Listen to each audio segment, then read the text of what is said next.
21 DOGE employees have recently quit. We're going to get into it. Don't forget to like, subscribe, hit the notification bell. Let's see what's going on. 21 federal employees just resigned in protest of the Elon Musk-led DOGE efforts. These individuals, where do they work, and what did they say about their decision to resign? Dana, this is certainly significant because it is point blank being called a protest resignation by these 21 federal employees.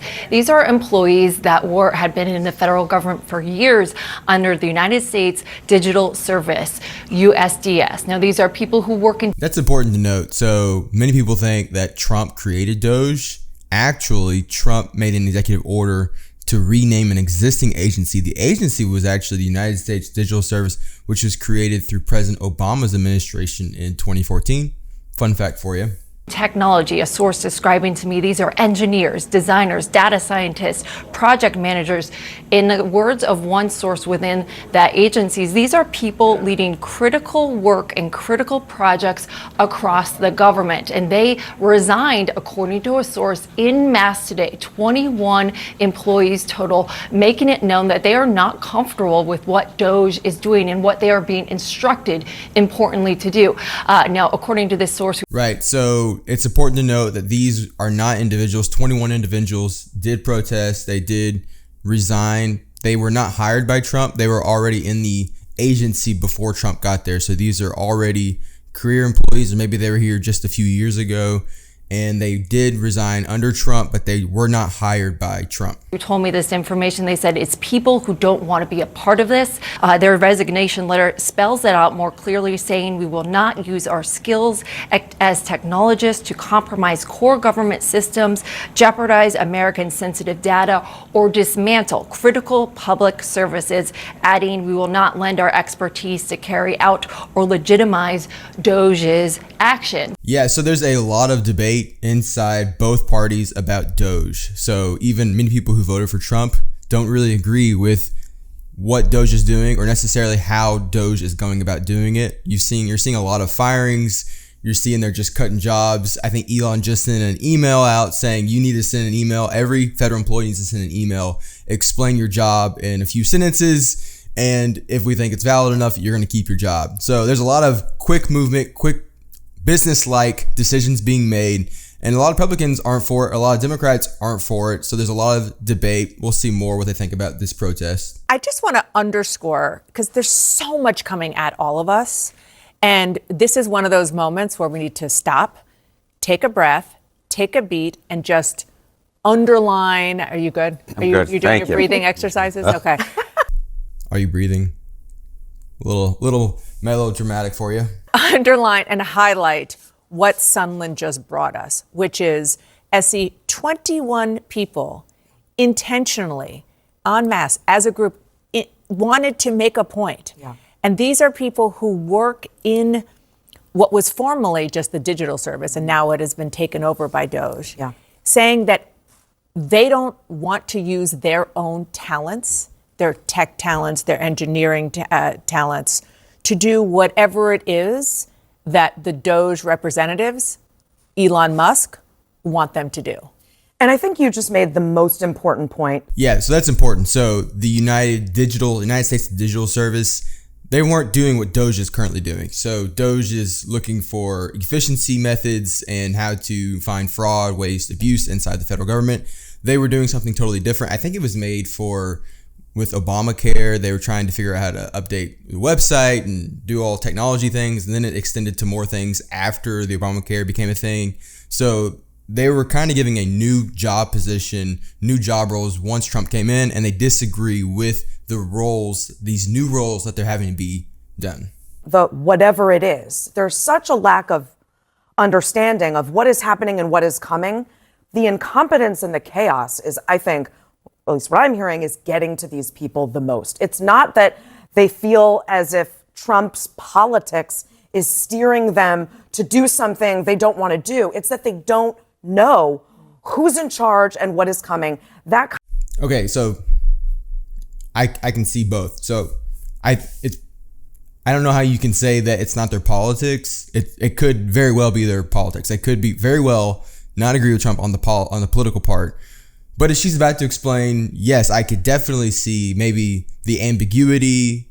There's so much changing. Like every day I'm checking X, I'm checking CNN, Fox News. I'm looking to see what the new update is on DOGE because changes are coming so fast that it's hard to know what's about to come next. So I could see if you were an employee for this agency, it could be so chaotic, especially if the agency was ran totally different before this. You just don't want to work there anymore because it's a completely different organization moving at a very fast pace. Kind of incompetence, whether you don't know if you're going to be fired, semi-fired, resigned, not resigned. It's no way to work. It's an embarrassing look for our government. Well, and just to put a finer point on it, we don't know, but there is a bit of a clue in the following sentence, and that is that as technologists, they don't want to use their skills to compromise core government systems, jeopardize Americans' sensitive data, or dismantle critical public services.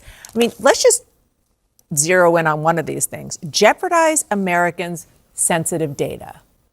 If I'm just an average voter out there, whether it's somebody who voted for Donald Trump or somebody who didn't, I'm not so sure I want my sensitive data to be in the hands of these people who the technologists are saying could be used.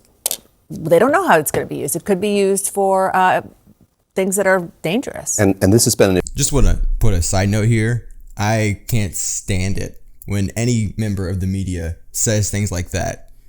Like this salesman pitch of, if I was the average American, I would think this, this, and this. Like they're literally saying, you need to think this, this, and this. I am so and so, and I'm telling you, you need to think that. That's just a little subtle way of telling you what to think. There you go. Issue from the very beginning. So I think back on what happened with the Treasury Department in the earliest days of this administration when the DOGE team deployed a couple of workers there to look at sensitive payments information. And on Bloomberg, in an interview with the Treasury Secretary, we got an assurance that no personal data was being reviewed or taken. Since then, we've seen members of Congress push back on that, skeptical of what Scott Bessent said in that interview, Elizabeth Warren chief among them. So there's a very real sense, yes, it's chaos, could be incompetence. It's also just ambiguity about what's happening here. And I think that that's the thing that's most likely to be salient with Americans, this fear that they don't know what's going on, the people doing this work don't know what's going on, and could have very real effects. And so it's happening in Treasury, it's happening across the agencies. And I think I actually agree with that. I think Americans all around, even people who are agreeing with it, I think there's probably still something in the back of their mind, maybe saying, hey, there's a lot of stuff going on. I would like to know more. This is a little ambiguous. You know, are we shutting down our military? Like I'm glad we're shutting down these operas in Costa Rica, but are we shutting down, you know, our nuclear arsenal? Like what is going on? Maybe needs a little more PR and communication. I would definitely say that. Just on the latest news about, that first Elon Musk email, give your 5 bullet points, and the response from one of the agencies, which was, don't say anything here that could be viewed by a foreign adversary. Also incredibly alarming, also having to do with sensitive data. Yeah. And Abby, I do want to kind of give the other perspective, and I'm guessing it's like a countdown clock, which Elon Musk likes, from 10 to 1, about how long it's going to take for them to say, well, these are employees who are part of the deep state, who, are people who don't like the idea of what we want to do politically. Who knows? And we don't know who these people are, and we don't know what their political point of view is, and it shouldn't matter. What matters is that they are people who are data specialists who are very upset about the way they're seeing the data being used. So they're upset that Elon Musk and other people were appointed by an elected official to come in and change things. And you can think whatever you want to think about, should they be doing this or should they not?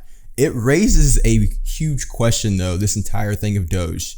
If President Trump was able to appoint Elon Musk and a bunch of what they call random 18-year-old who just came out of high school, if he was able to appoint them without any elected thing and no one really knows how they were able to do it, then before President Trump, with other past presidents, this door has been open the entire time. So who has seen all of our information? So if our information needs to be secure, so who has seen it before? Who's been making these decisions for many years? Raises a big question. Do we need a more secure system of who can be appointed?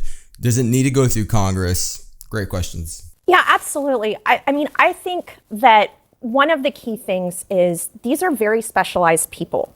And when you remove, whether it's by their resignation, and it's up to the individual, do you stay on as long as you can to hold things together, or do you resign publicly in protest? But I've been a part of organizations where they clean out the institutional memory, and things are never the same, and it can take years, if not decades, to rebuild that. And I think the American public, right now, this feels like a food fight. It's playing over social media. But in the coming weeks and months, at best, you may be inconvenienced. You may need to go freeze your credit and take time out of your day to do that because your social security number might be on the internet. But people are beginning to be afraid to fly. These are having major societal consequences. I was just going to say. Yeah, so there's a lot of fears. And I think it's really just the unknown. People are feeling like, oh, well, what is going on? What is going to happen? So I think maybe if there was some more communication, if the Trump administration wanted to help put some of these fears to rest, they might be able to do more communication than these random oddball tweets that get people riled up, especially when it comes to people's careers, jobs, livelihood. One word or one phrase I might just use to describe this is what a mess.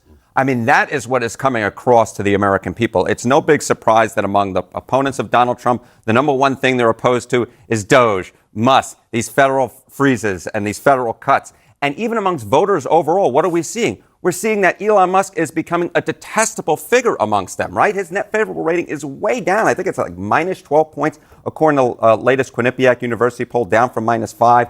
Back. We have that. Yeah, I think you have it. There you go. You could see it. You could see it right there. Look, that favorable rating is down to 38%. The unfavorable is up to 50%. So, all right. So if you look at this poll, I looked at it earlier. I hate the way they read polls. They say, oh, well, let's say minus 12 net. Yes, but the favorable percentage only changed by a percentage. So there was probably a population of people who liked liked Elon, but it's only changed by 1%. And then the people who maybe were ambiguous or didn't have an opinion about Elon increased. They left the pool of not having an opinion about Elon and they went to not liking Elon by 6%. So it's not like, 12% of people hated him or they loved him and now they hate him. It's different than that. It's just a weird way of reading the numbers. The American folks know that something is up, and I think it's only going to get worse from here, given that the American people so far have been saying, wait a minute, what's cooking? You get resignations like this, and you go, this is just a giant mess. Well, let me just a bit of a devil's advocate here. Please. Because I think it's important. And I've heard from a House Democrat who is worried about how Democrats will message this, because I think what Trump and Musk are betting on is there is a sentiment, and it's long, goes back in conservative canon for decades, of sort of resentment toward federal workers and animus toward federal workers. The sense of entitlement among federal workers that they can't be fired for cause, they get taxpayer pension, funded pensions, they have a job for life. That exists.